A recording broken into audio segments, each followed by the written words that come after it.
We recently witnessed the World Economic Forum in Davos, where the elites of the world met to tell us how to live, what to wear, what car to drive, what to eat, and what medicines we should take. And we should also be really concerned about climate change while they fly there in their private jets, pretending to save the world.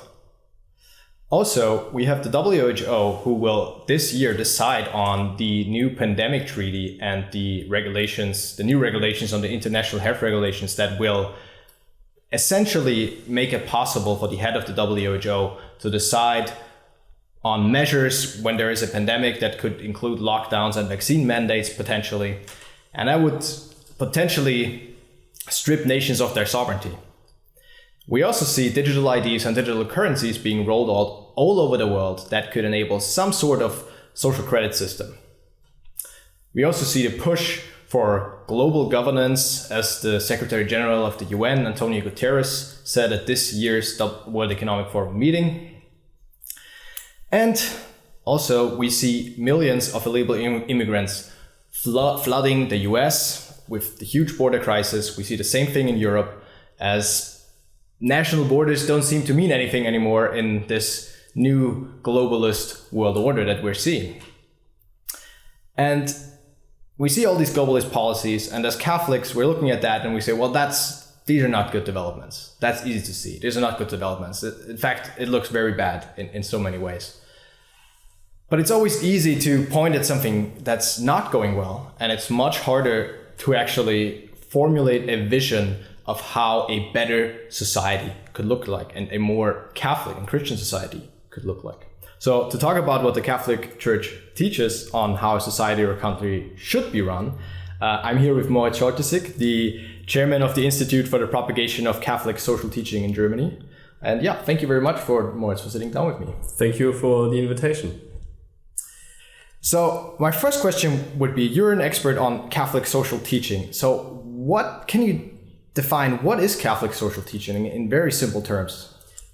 That's actually a great question, because I think many Catholics may be as surprised as I have been when I first stumbled upon Catholic social teaching many years ago, when I read an encyclical of Pope Pius XI. So Catholic social teaching is basically the Church's answer to political, economical, social and cultural questions or problems, if you will. Since the end of the Roman persecution, the philosophers and theologians in the Church always has been dealing with these questions: how man should live in society, how man should act in society, how he should deal with the state, which was not always a Christian one. It's also not today, and that developed through the Middle Ages. You have especially philosophers as Saint Augustine or Saint Thomas Aquinas, very important for really writing a lot of books about these issues. And that actually formed the Christian society we had in the Middle Ages. But then after the French Revolution, the collapse of the Holy Roman Empire and the industrialization, there were so many upheavals in Europe in the late 18th and the early 19th century, with so many problems such as poverty, mass poverty, child labor, women's labor, the destruction of the guild, so many people losing their jobs and don't know how to feed their families. And in this situation, there was actually kind of a renewal of the Catholic social teaching, or if you will, like a new address of these new problems that never have been there. So there were on the one hand many people in the Church who answered very practically to these new questions, to these new social questions. For example, in Germany, it's very famous Adolf Kolping. He was a very famous priest who wrote a lot of texts about these issues, a lot of articles about this. But also he tried to help workers, farmers, people who were in need.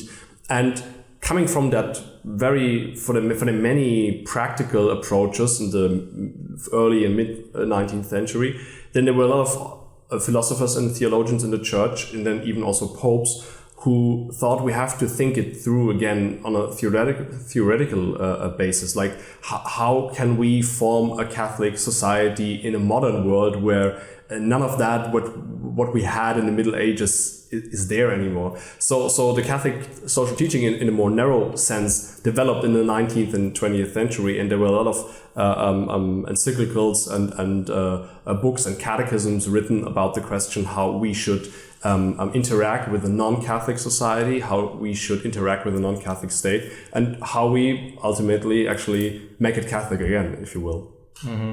Well, thank you.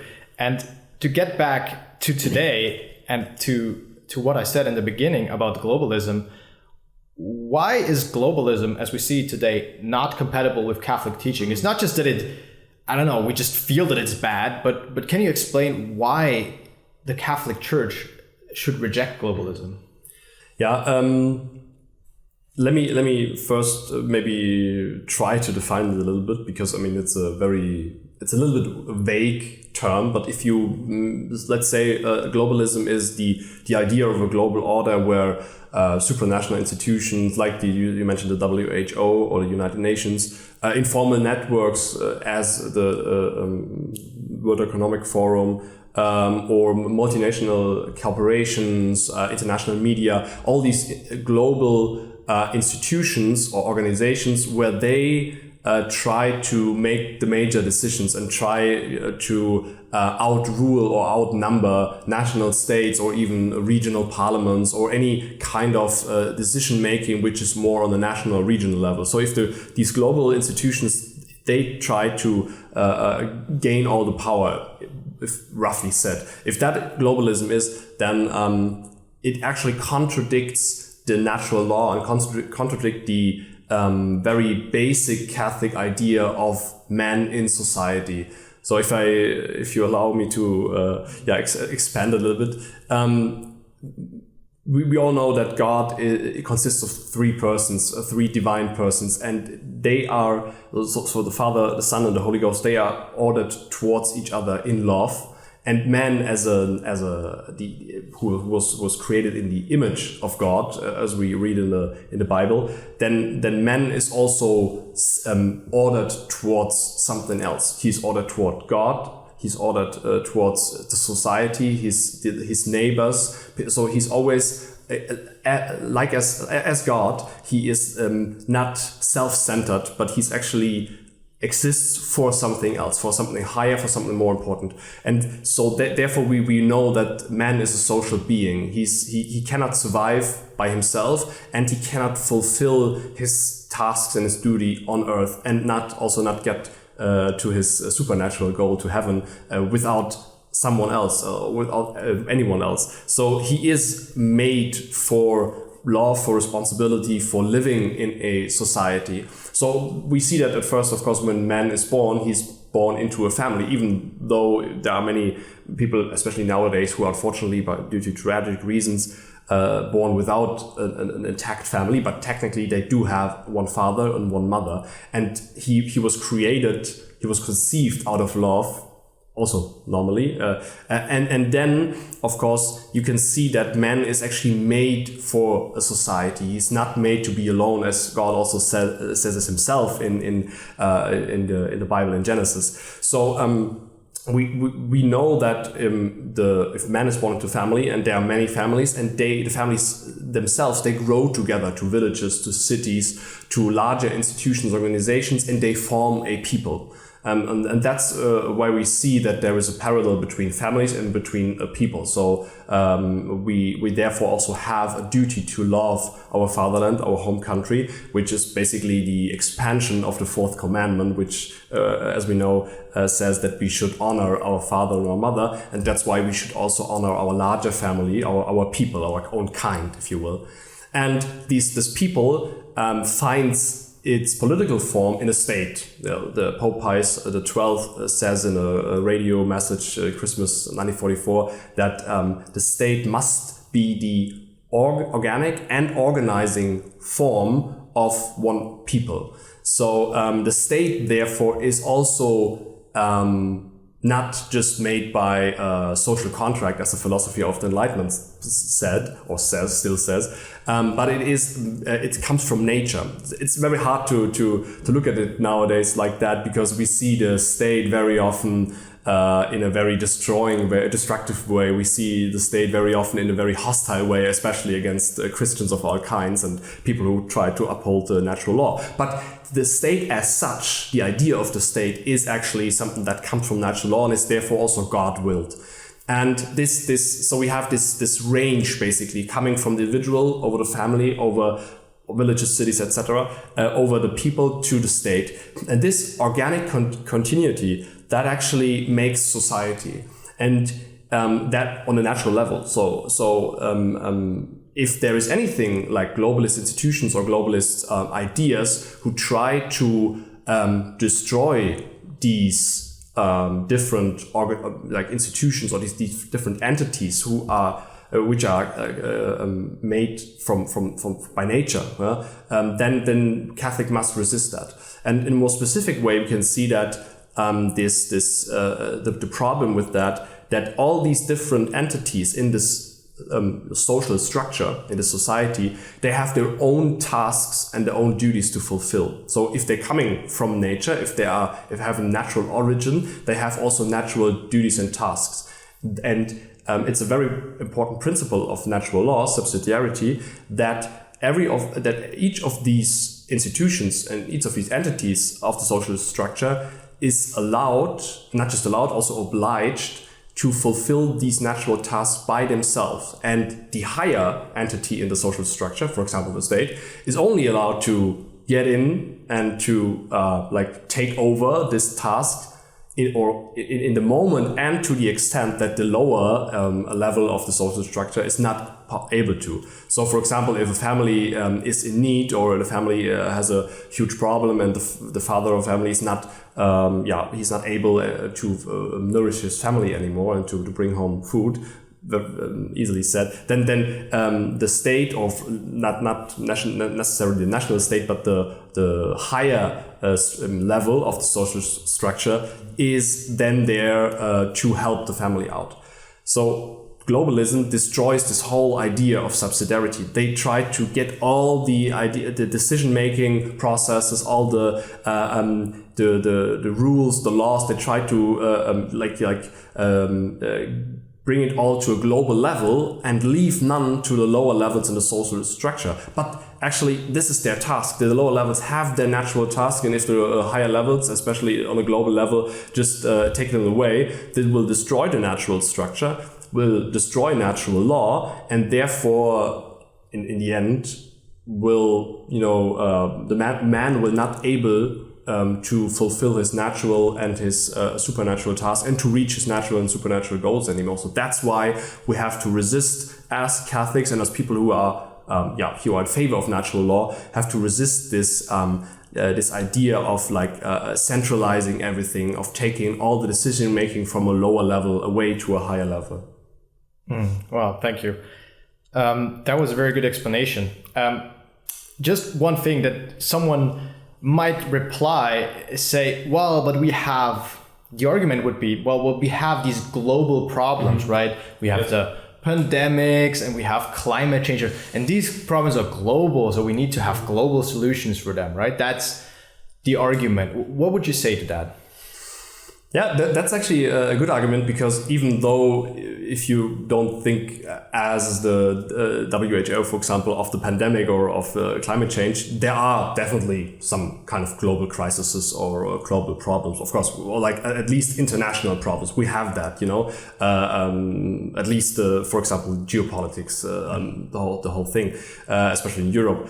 But the thing is, we need to address problems in a very concrete way. So problems are obviously the solution for a problem is at best given by someone, or like a person or an institution, organization, which is very close to the problem, obviously. And problems are, even if they are global in a way that they exist on many levels or in many countries, then the solution is it's always best if the solution will be found on a level where people are actually also close to the problem. So basically, if you have really a problem with polluting the environment, then of course it's very concrete. There is a forest, there is a sea or whatever that is being polluted. So basically, it would be best if the government, the local government, for example, will decide what to do about that.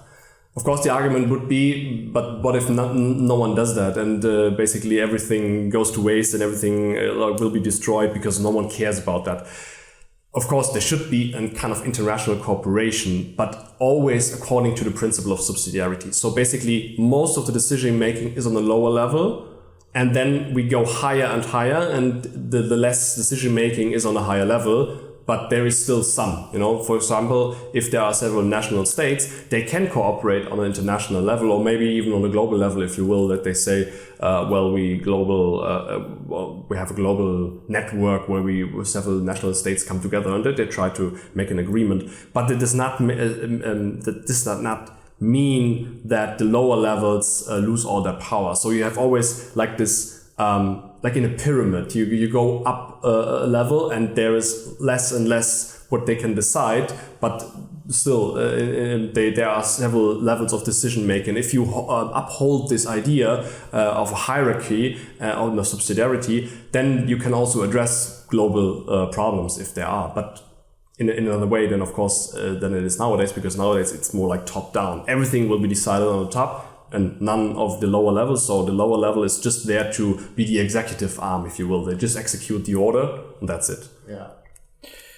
Yeah, thank you. Another problem is, of course, I mentioned the pandemic and climate change, that many of these problems are just being either made up or very much exaggerated. So in practice, maybe in theory, there could be global solutions to problems, but in practice, most of the time, these issues are just completely propped up artificially. Well, there's actually there's not even a global crisis oftentimes. And, yes. But there's made out to be one in order to justify, more globalist policies. And I think that is also, a big issue. Yeah, definitely. I just answered in a theory, but of course you are absolutely right. If you look at the last few years, then we see that the whole term of speaking of a global problem, which requires a global solution, is, as you said, very much or very often just used to actually get to push globalism in a way of getting the decisions out of the local level and bringing it up to some supranational institutions, for example. Yeah. And there's, of course, also the kind of hypocrisy that we see with people, with the thousands of private jets arriving in Davos for the World Economic Forum, and China building 300 coal plants and so on. But we in Europe, we have to completely shut down all the gas stoves and whatever. While these are of course issues that people notice that just absolutely make no sense, and that to regulate that on a global level is kind of insane, I think. But I want to get to my next question about.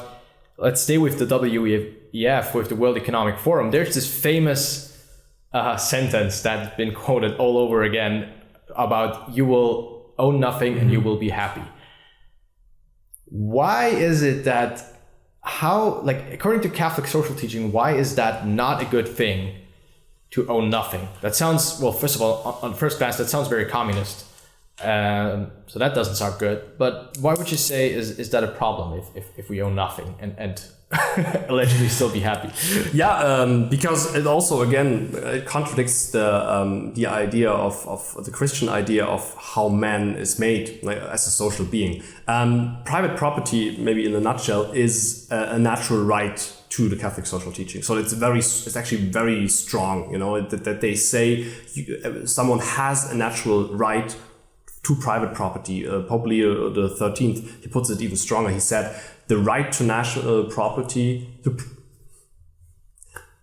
Pope Leo the 13th puts it even stronger. He said the right to private property is sacred. So it's a very strong sentence. It's a very strong demand for the public, actually.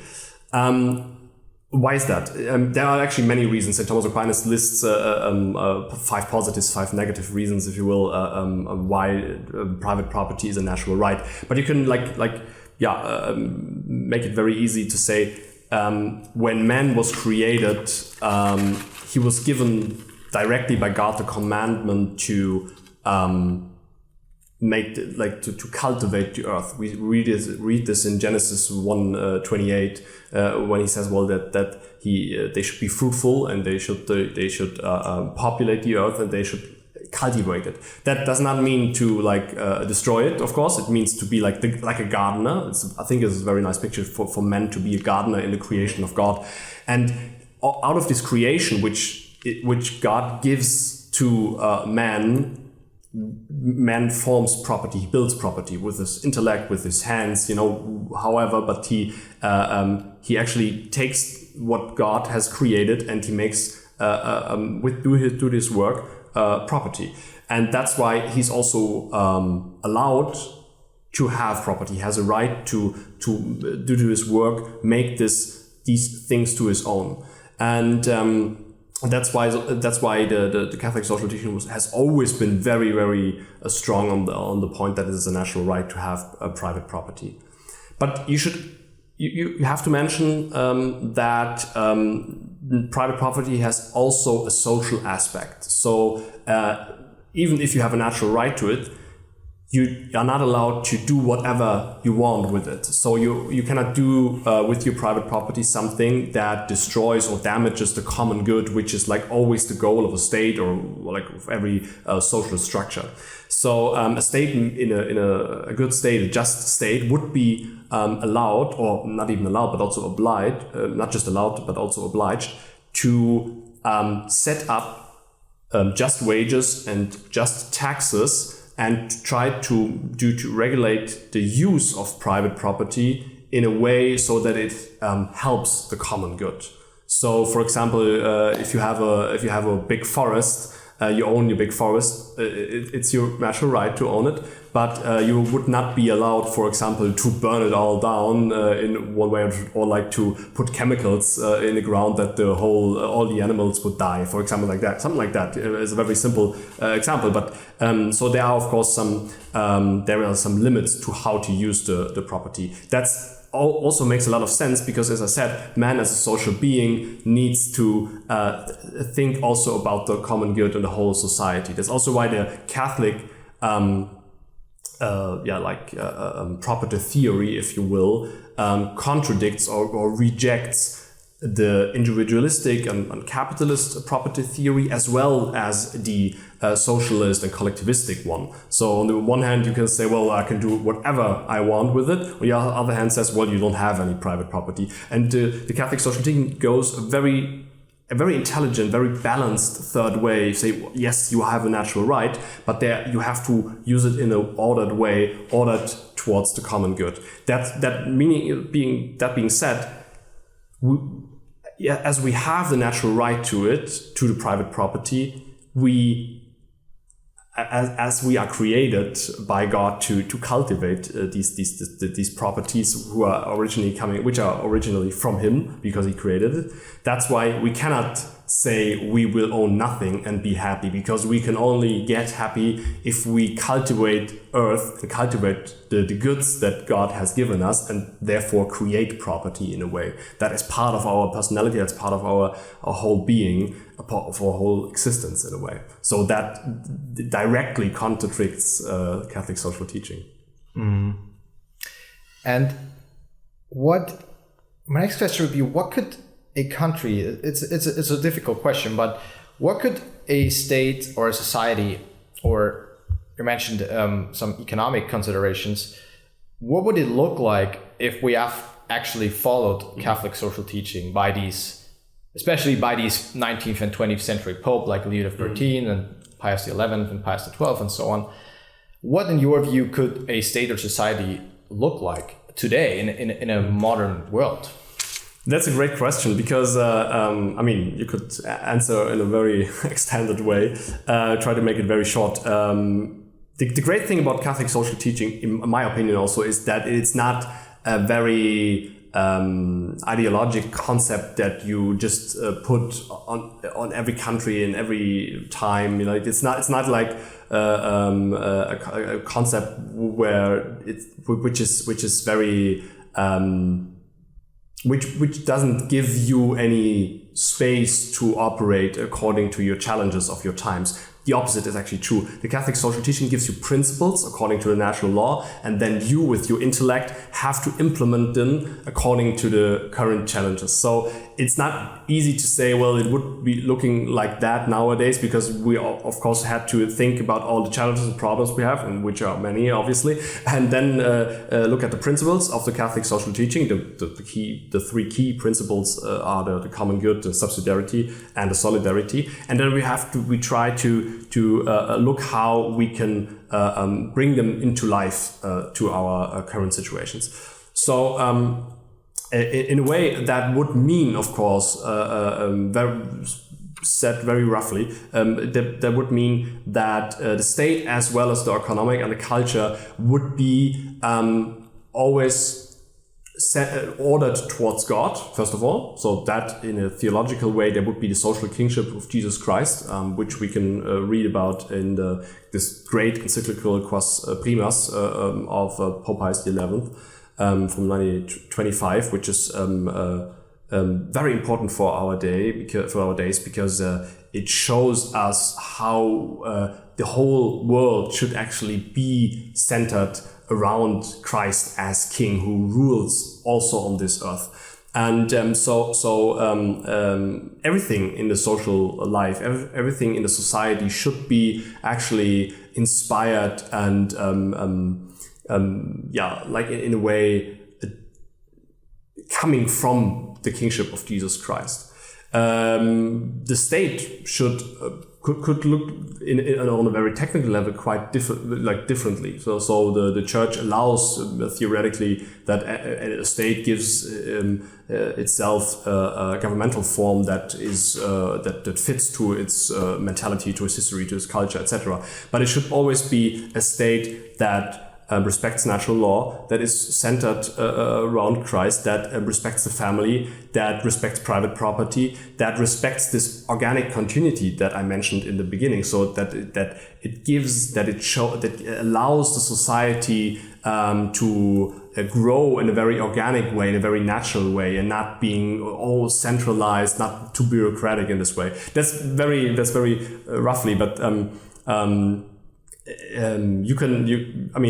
if you read, for example, Quas Primas, you will automatically see that a state like that would neither be a totalitarian state, nor a state that would not be existent in a way that that you could also like dismiss him. But it would be a state that would be in a very balanced and very cautious way try to implement laws and rules, and would be strong where it should be, for example, in protecting the borders, in gaining the inner peace, the inner order, protecting the family, of course, but would be restraining restraining a little bit from the public life, where it can give the decisions to the lower levels of social structure.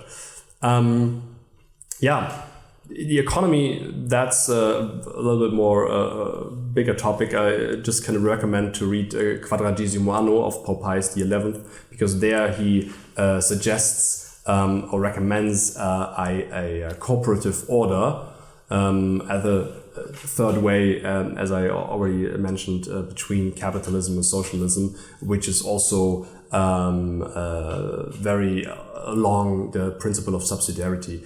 And if you put all these encyclicals together, especially Quas Primas and Quadragesimo Anno, you will see that state or economy are not separated. They go hand in hand. That church and state are not separated, as philosophy of enlightenment teaches us, but they also go hand in hand. They work together, and the goal is always to reach the common good, which is a state of an inner harmony where every person and every family is able to reach his natural and his supernatural goals. So That's maybe in a nutshell. That's great. Thank you. What could you name some historical examples of, how did it look like, and maybe what elements can we implement again from historically more Christian or Catholic societies that you would say are in line with Catholic social teaching, or that were in line with it?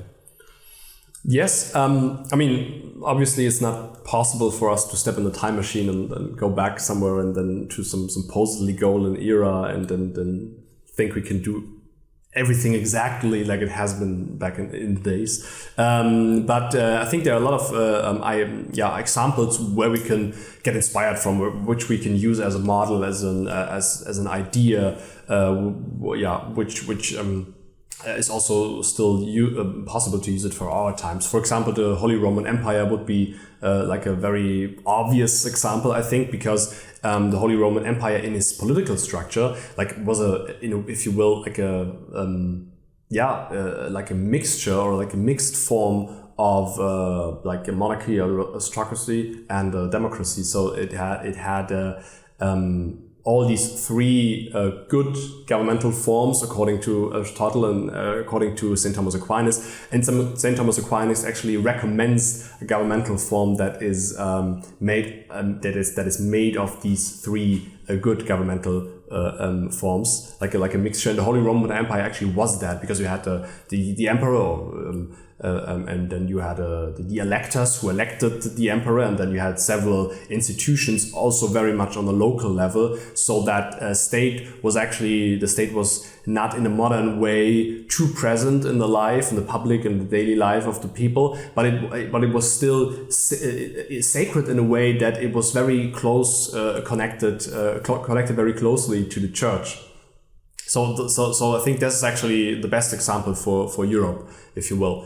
And another very good example in Europe is, of course, the French kingdom of the Middle Ages, especially if you look at Saint Louis, the French king of the 13th century.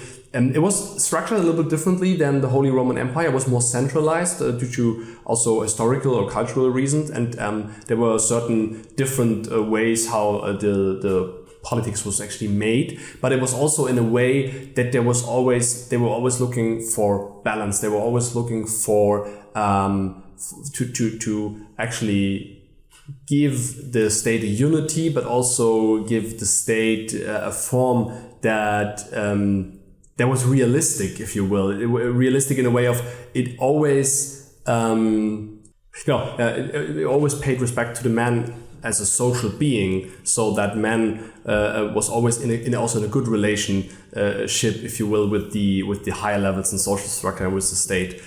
But I think there are many more examples also of political movements and organizations in the past. I think in Quebec, when it was also a very Catholic state, or in the early stages of America, you will find very, very Catholic organizations and movements that try to make it a Catholic state. And I think we have a lot of also younger examples where we can look to. I think it's good if one tries to look in the history of his own country to find Catholic movements, even if they did not were able to put everything into practice because they didn't get into a political power. But I think there are a lot of good examples also in the last 200 years all over Europe, especially.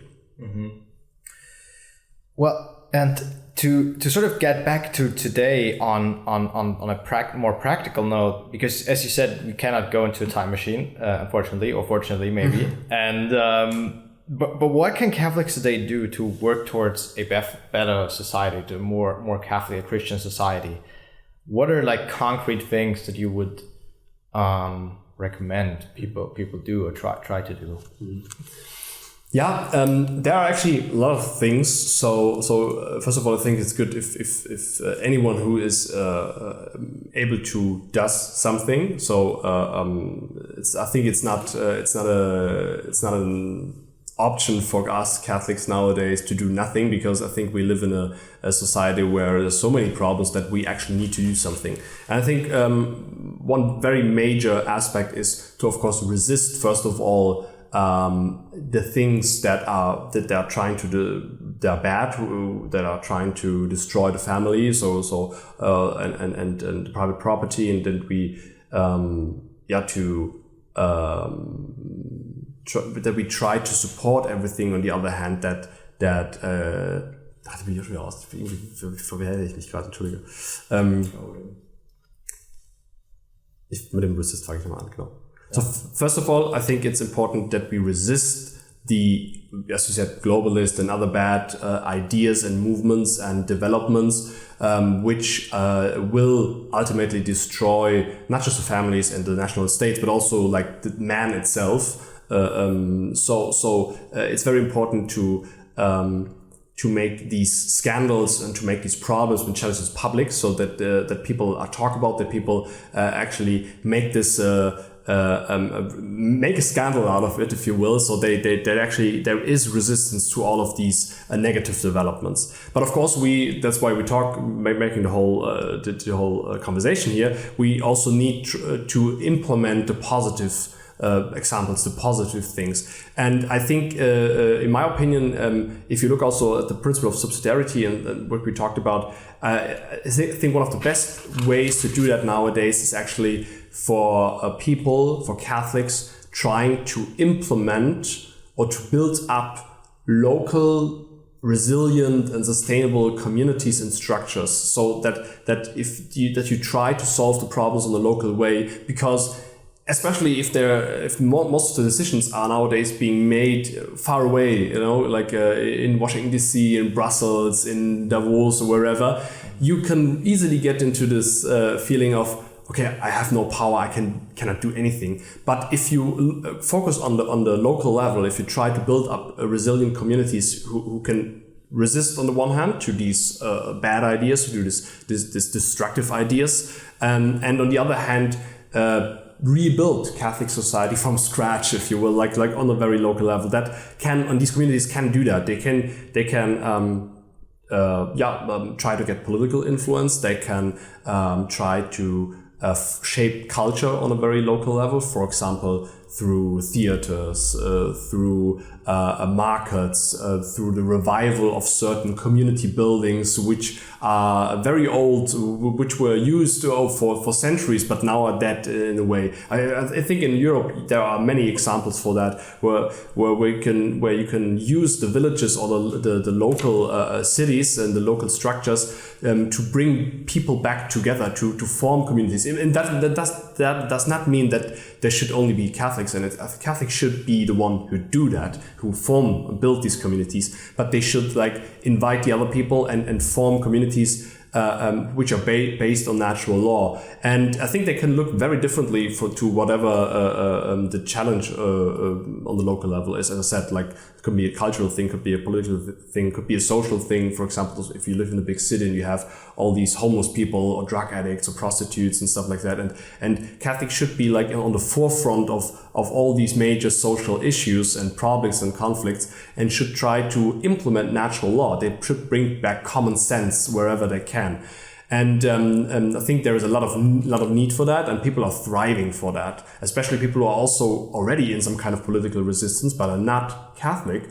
Very often they look for something that gives them hope, that gives them a brighter or broader outlook, it gives them a better vision of the future. I think Catholics are actually out to do that. They have it all, they just have to give it out wherever they can. So they also need to cooperate in a way with other people and organizations who are just on the natural law but maybe not Christian, but they should give them then the Catholic perspective.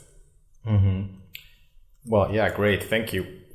To another very recent concrete example, as we have seen throughout Europe, especially the farmer protests. We've seen them all around the world, but especially in Europe. And it started with the Dutch farmer protests a couple of years ago, and now it's essentially everywhere. And they're protesting against some of the globalist policies and how they've been treated. Especially the problem is that so-called climate change related policies are being implemented that makes it harder and harder for them, especially for smaller farms, to sustain themselves. And how do you, well, I mean, of course, it's obviously a problem because centralizing the food production in few hands is very dangerous. First of all, I think that's pretty easy to see. But what does Catholic social teaching say about specifically about the role of farmers in a society that have been sort of really on the retreat, and it's becoming less and less, especially in the Western world? I mean, one reason is because we have better equipment and so on, we don't need that many farmers. But also there seems to be a push back against small and local farmers and trying to centralize that. Could you talk about what the Catholic social teaching says about the role of farmers in society? I think there are two aspects to it. One is very principled, that's not just regarding the farmers, that this famous book of Ernst Schumacher, it's called "Small is Beautiful," and that's actually that term you can use you can use it in this context, because as you said, the small farmers are being destroyed, and that's not just happening to farmers, but like to all small companies or small organizations and institutions, and that also, as I said before, that destroys the local communities, that destroys connections that people have in a very human way with each other in a daily life, and this destroys a local economy. So it's very important on this way that you could, in this sense, that we try to protect local farmers in this way, that we try to protect everything that is local, that we in this sense that we try to protect all the local communities. But specifically to farmers, it's very interesting that many popes in the 19th and the early 20th century mention, besides blue-collar workers, the farmers, that the people who are dealing with the Catholic social teaching should actually make their issues, their problems, their conflicts, their needs like a top priority, if you will. Pope Pius the 10th, he mentioned it in his encyclical Il Fermo Proposito, which is for the Catholic action. He says, well, you should care especially about the farmers. It's obvious why, because the farmers they're necessary for the existence of a state, of a people, of families. It's a country cannot survive without having food, and if you just need to import everything, you are always at risk. You're always dependent of someone else. So it's very important to have a sustainable and economical agriculture.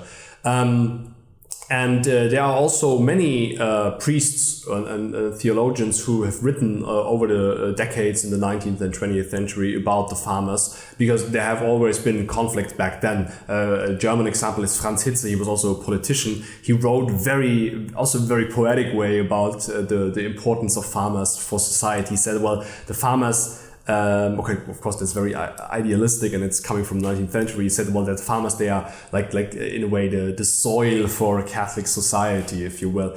Of course, nowadays everything is a little bit more complex, and nowadays also not every farmer is a good Catholic and trying to thrive for a Catholic society. But again, we need to uphold and to restore natural law as a base for Catholic social teaching, and that's why it's important to support farmers and farmers' protests where we can, and then also again, like I said before, that Catholics should be there also to implement the Catholic ideas and to implement the Catholic faith and to show that there is more to all of that, to all these farmer protests than just this concrete political issue, and then farmers can be again this role model for a Catholic life, which is down to earth in a very literal way, which is according to nature, which is together with animals. It's a life that is very original, and it's very in the way that God has meant it. If we coming back to Genesis, where he actually says we have to cultivate his garden, and who does it better? Who does it in a more concrete way than the farmer? Which texts, if people want to learn more about Catholic social teaching, which texts would you recommend? You've already mentioned a few encyclicals by popes. So could you say again which text you would suggest people read? Yes. I mean, of course, there are more than just encyclicals, but I think the encyclicals are the best way to start because they are very short, they are quite easy to read, and this is like the best foundation you can get for getting more into Catholic social teaching. I would highly recommend Quadragesimo Anno from Pope Pius XI. It's from 1932, and he describes the whole economic and social problems of these times. And as I said before, he suggests and recommends like a very genuine Catholic economic model or a social order, which is to say it very in a non very philosophical, it will blow your mind because so many people read it and they're like, I did not have any idea that the church actually is so deep into economic theory, if you will. It's pretty great. It's really important also nowadays to revive these ideas of this encyclical. Then, as I also said, Quas Primas, about the social kingship of Christ, so that we know what goal we have, so that we know how society will look like if Christ is really king of the society. Then I didn't mention that before. Sapientia Christiane of Leo XIII is it's also very important because it is about the way a Catholic should live as a citizen in a state, especially also in a state that is not Catholic. That I really can recommend. And also very important is Immortality. That is also from Leo XIII, and it is about the essence or the inherent idea of a state, also in its relation to church, which is of course also a very important topic because nowadays everyone says, well, the church should keep out of politics and stuff like that. I mean, it's not just nowadays. It's been said for centuries. But in this encyclical, we really see that church and state should cooperate, and that's why also we Catholics should deal with these political and cultural and social topics.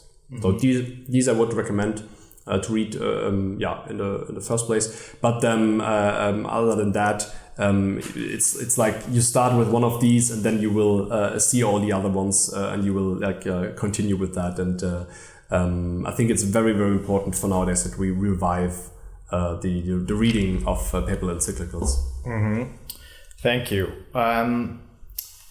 Last question would be, what are you hopeful about? What are your reasons for hope? Because there's so much bad things that we're hearing on the news every day. Like I've mentioned that before about the globalist policies, and about we're facing a lot of dangers to our freedom, to our private property, and to our societies in general. There's many attacks in the family. I mean, that's what LifeSite News is about attacks on life and on family, and combating that. But what are you hopeful about? Like, what are reasons for being hopeful in your view? Yeah, first of all, we have no other choice than being hopeful, because we are called to be hopeful against all the odds. We know that in a theological way that we already have one, so that's actually pretty good. And but on more natural level, I think recently or in the last few years we have seen through so many so-called global crises that there are so many movements emerging, which are actually going deeper than just some political levels. So many people are witnessing so many problems, and they're seeing, well, something's not right, and they want to do something about that. Of course, most of these movements and people who are in these movements are not Catholic, but that's just the beginning, I think. We should not say, well, they're not Catholic, so I don't want to have anything to do with them. But as I said before, we are called to be responsible because we have these answers. So I'm optimistic that there are so many people out there who are beginning to see that we have to change something about the way we live, or the way we do politics and economy and stuff like that, so that there is something bad going on. That's what I'm optimistic about, and it seems to be that these people are getting more and more in many countries.